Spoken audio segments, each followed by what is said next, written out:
So to me, this speaks for the need, given what these companies are doing, given what some of the courts have done doctrinally, it speaks to the need for Congress to legislate on this topic and to give, frankly, antitrust enforcers more tools and allow private litigants to get into court, allow private litigants to bring class action suits to enforce our nation's antitrust laws. I mean, don't you think that if Congress were to put a stop to these forced arbitration clauses in the antitrust context, we'd see a lot more private enforcement? I mean, would that be your prediction, Mr. Mader? That is what I would expect to see. Do you want to weigh in on this, Ms. Meeke, at all?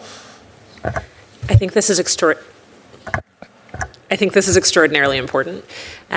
Having access to lawyers to help vindicate your liberty in the form of damages is very, very important.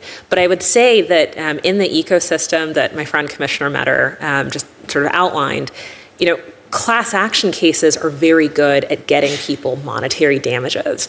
Folks, welcome back to the channel where freedom isn't negotiable, the Constitution is our guide, and common sense still matters. If you're new here, smash that subscribe button and ring the bell so you don't miss the truth the mainstream media won't touch. Today we're diving into a Senate hearing that, frankly, says a lot about where this country stands, especially when it comes to these massive monopolies, the big tech overlords, and the bureaucrats that keep letting them run roughshod over the American people. You heard them talk about 3 pillars of antitrust enforcement: federal agencies, state attorneys general, and private citizens. And you know what? They're right on one point. Regular Americans are supposed to be part of the solution. That's exactly how this country was designed. We the people holding power to account. But here's the dirty little secret they never say out loud. Washington likes big tech. Both parties take their money, they lobby the living daylights out of Congress, and when it's time to actually protect you, the consumer, from predatory monopolies, guess what happens?